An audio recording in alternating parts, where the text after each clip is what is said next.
What is up, family? Referral here. Excited to talk about a couple things today. Just so you guys know, I just trimmed my hair a bit.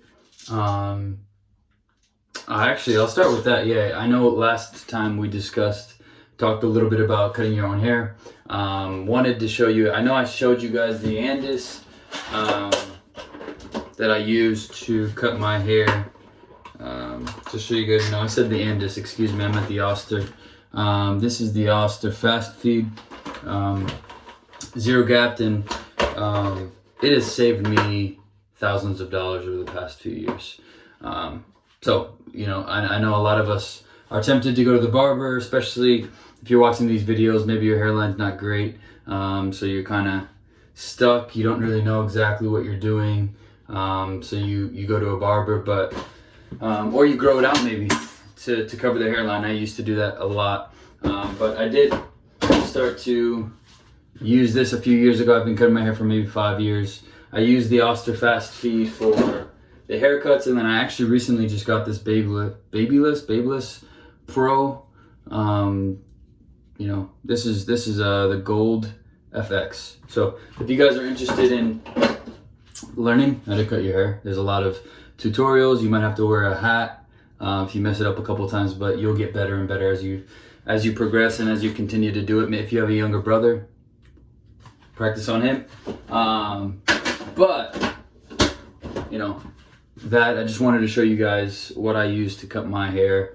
I'm not a professional, obviously. Even with you guys, as you're cutting it, you're not going to be as good as a barber, but you're not going to be paying $40 a month or every 2 weeks or however often you go. So wanted to show you that. Also wanted to show you guys pills. I got some finasteride pills. I know different people have different opinions about medicine and how to maintain hair growth, how to maintain or prevent further hair loss. But in doing research, two things obviously stood out, and you guys probably heard of both of these things, but minoxidil and finasteride. I'm not actively taking minoxidil for hair growth. It does stimulate hair growth if you're intentional and consistent about it. There's a topical version that you can put on, and then there's a tablet version that you can take. I am taking the finasteride though, and you know, you talk to different people, you do research, talk to different doctors, whatever it is. They might give you different perspectives on finasteride, minoxidil, side effects, all of those things. But in a lot of the research that I did, you're gonna have to do one of the two options. Either you take finasteride, even before or after you do your transplant, whether you get one or not, you gotta take it to prevent hair loss. Or once you get your surgery, if you choose not to take finasteride, or even if you don't get surgery and you don't take finasteride, your hair is gonna continue to recede. You know, just naturally, recession is going to continue to happen. So, you know, if I don't take finasteride here, this is around my surgery area, was pretty much this front part right here. The rest of my hair, as time goes on, is going to recede, and it's going to require that I go back and get a second transplant. I opted to take finasteride to prevent that. So this is going to be my hair for the next X number of years, however long the Lord gives me life. But that's my decision. This tablet says take a tablet every day. I take them 3 or 4 times a week, every other day.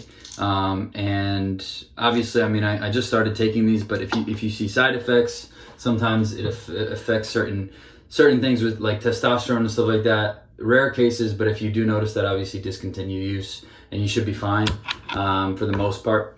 But yeah, I'm praying I don't experience any of that stuff.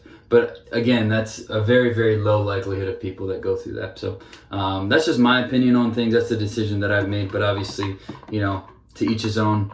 Do the research, identify what the best path forward is for you, and yeah, go for it. What else? I feel like I had a couple other things that I want to share. Oh, I know a couple of you guys have been talking about getting the transplant. A lot of you guys have been, you know, asking where I've gotten my transplant.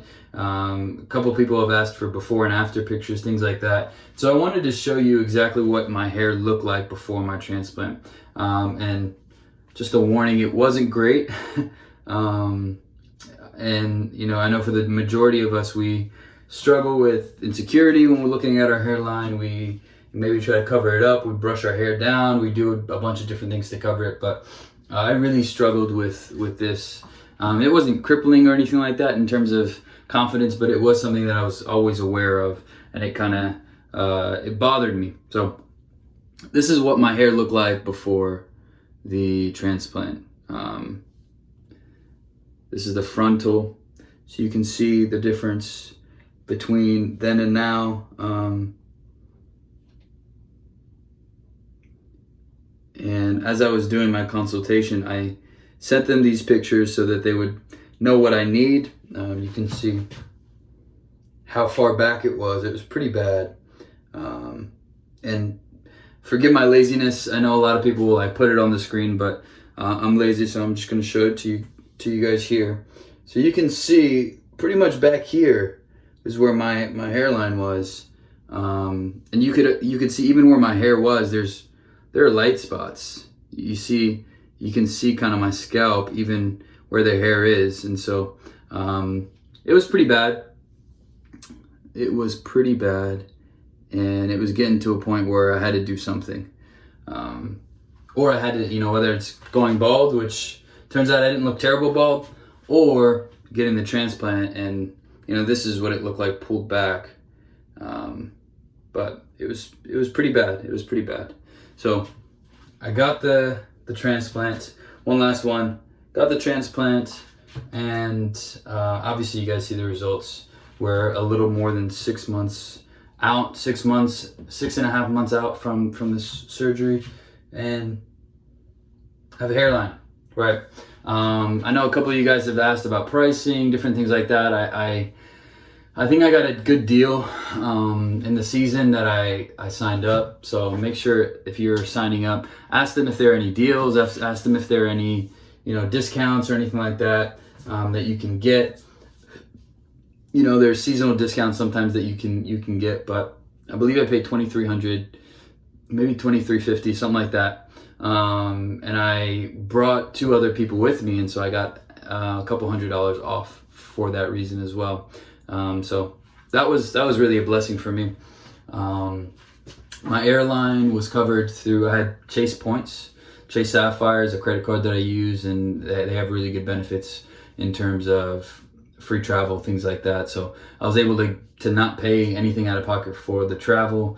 Within that $2350, the hotel's covered. Breakfast every day was covered, and I stayed for, I think, 4 nights, 5 days. So overall, it was a good deal. It was good time. I was at Heva Clinic. They specialize in Afro hair. I know there's some other ones that are pretty big as well. But some of my friends have gone, and they've told me they paid $6,000 for the surgery. So I paid less than half of what they paid, almost a third of what they paid. And my results are pretty good. They're pretty good. And I mean, they had great results too. Do your research in terms of trying to figure out where you want to go. But I would say Heva I would do it again if I had to choose where I was going to go. To my friend's spot or to my spot, I would still choose Heva. Being that the results were good, and the price is less than $3,000, which is really good.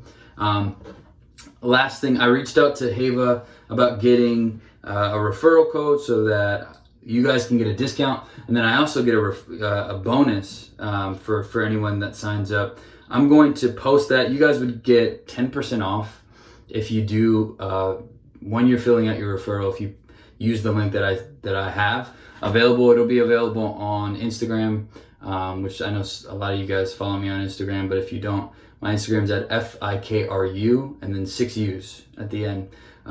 It'll be in the link there, so you can click on that. If you need it, let me know. You can inbox me, DM me, or ask for it in the comments, and I'll drop the link there. It'll be in my description too for the channel.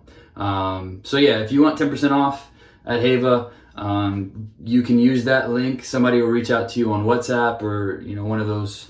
For me, it was WhatsApp.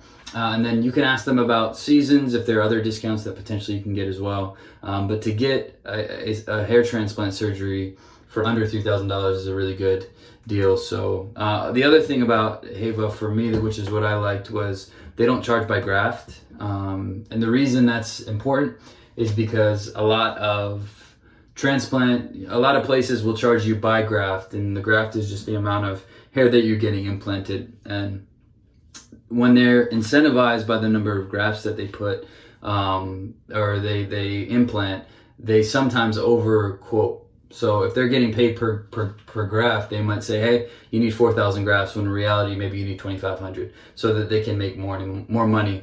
Good thing about Haven, I think a couple other transplants places do this too, is it's just a flat fee.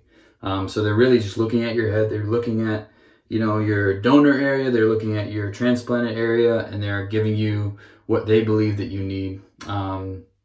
I think I've mentioned this before too. You draw your hairline. So they'll give you a rough estimate, but then you draw your hairline, you make sure it's okay the day of the surgery, and then you go in, and that's kind of what they base it off of. So yeah, wanted to share with you guys a couple of those things with the clippers, with finasteride, minoxidil, with my before and after pictures, and then also with my referral code. If you guys have questions, let me know. But if not, I will see you guys at the 7-month update.